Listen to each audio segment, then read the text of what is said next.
وہاں امن اور صلح کو ترجیح دی جاتی ہے، اور وارثان کو صلح کی ترغیب دے کر، ڈرا دھمکا کر یا پیسہ روپیہ دے کر ان کی صلح کروائی جاتی ہے، اور یہ ہے جرگہ کا یہ نظام ہے۔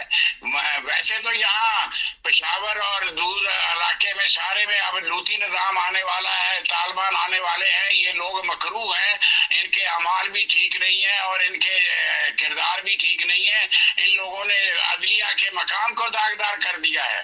کہنے والے کہتے تھے کہ زینب کے قاتل کو اگر پھانسی دے دی جائے تو ہمارے عمران خان بھی بیچ میں شامل ہیں، تو ہمارا کچھ نہ کچھ درست ہو جائے گا، اس کو پھانسی بھی دے دی گئی۔ مگر دیکھیں پھانسی تو کس نے دینی ہے؟ اگر وہ فوج کا کام ہوتا تو بھٹو کو پھانسی دے دی جاتی، اگر بنگلہ دیش کا کام ہوتا تو وہ فوج کی مرضی پہ بن چکا ہوتا۔ یہ بات یہ تو سول کیس تھا، اس میں تو پیسہ چلا ہے یا بڑی بڑی شخصیتوں کی مرضی چلی ہے، ایسا ہی ہوتا ہے ہمارے ملک میں، تو ایسا ہی ہوتا ہے، سارے سائیکل چور بکری چور جیل میں پڑے ہیں اور ملک کو لوٹنے والے سارے باہر دندناتے پھر رہے ہیں، اور یہ بے شرم ہماری جو ڈیموکریسی ہے یا یہ انتظامیہ یہ NRO دے رہی ہے، ان کو دوبارہ ڈاکو مسلط کر دیے گئے ہیں ہمارے ملک پر۔ تو ہمارے انصاف کا جو درجہ چلا گیا ہے 130 سے بھی پیچھے چلا گیا ہے، اور جو لوگوں نے بعد میں چندہ اکٹھا کر کے جو جرمانہ کی دیا ادا کرنا تھا 5 لاکھ روپے، لوگوں نے چندہ اکٹھا کیا، یعنی سلامی دی، دولہا جو دولہا دلہن بن گئے، تو یہ دینے والے بھی جرم میں شریک ہوئے ہیں کہ ایسے مجرم کو رہائی دلوا رہے ہیں اس گھنونے جرم میں۔ یہ معاشرہ میں ہمارا جو نئی ڈگر پر چل رہا ہے، یہ تباہی کی طرف جا رہا ہے، ان میں اچھے اور برے کی کوئی تمیز نہیں رہی، نہ ہی عادل فروخی ہے نہ عادل جہانگیری ہے، یہاں تو مائٹ از رائٹ چل رہا ہے، اور ہائی کورٹ ہو یا سپریم کورٹ ہو، وہ معاشرے کی رو میں بہہ رہا ہے، ان کو نظر آتا ہے، ان کو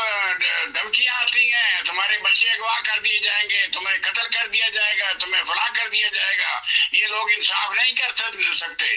تو خیبر پختونخوا تو آگے ہی ایک بارود کے ڈھیر پہ ہے، طالبان سر پہ ہیں، آئے دن وہ دھمکیاں دے رہے ہیں، خطوط بھی لکھ رہے ہیں۔ اگر سب سے پہلے حملہ انہوں نے کیا افغان یا طالبان نے، تو اس میں تو یہی ہمارے علاقے ہیں جس میں ہم آپس میں ہم سیاسی طور پہ بھی اور معاشی طور پہ بھی اور اخلاقی طور پہ بھی تباہ ہوئے ہیں۔ بھئی یہ لوگ تو متشددین ہیں، سارے ایکسٹریمسٹ ہیں، یہ لوگ تو انتہا پسند ہیں، یہ لوگ تو عدل سے کام نہیں لیں گے، ان کے دماغ میں جو عدل آئے گا اس کو عدل کہتے ہیں، جو نہیں آئے گا اس کو یہ عدل نہیں کہتے۔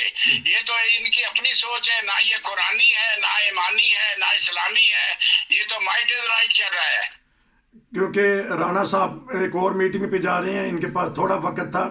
تو آپ کا بہت شکریہ۔ ناظرین، یہ ایک ایسا مسئلہ ہے جو ہم نے اٹھایا ہے، پاکستانی میڈیا نے بھی اٹھایا ہے، وہاں عورت فاؤنڈیشن کی جو چیئرمین ہے انہوں نے بھی اٹھایا ہے کہ کتنی ظلم اور زیادتی ہو رہی ہے پاکستان میں بچوں کے ساتھ، خواتین کے ساتھ، اور ہمارے عدالتی نظام سو رہا ہے، انگلیاں اٹھ رہی ہیں ہمارے اس قانون پہ۔ ایسا کیا قانون کا فائدہ جہاں عدل و انصاف نہیں، مظلوم کی آہ نہیں سنی جاتی۔ اگر آپ نے بھی اس معاملے میں کوئی تبصرہ کرنا چاہتے ہیں، کوئی رائے دینا چاہتے ہیں، کوئی مشورہ کرنا چاہتے ہیں، روشن ٹی وی انٹرنیشنل ہمارے کا ملک میں ان قریب خانہ جنگی ہونے والی ہے، مائٹ از رائٹ کے بعد خانہ جنگی ہوتی ہے، یہ انارکی ملک میں پھیلنے والی ہے، یہاں کوئی نظام نہیں ہے، نہ جسٹیفیکیشن ہوتی ہے،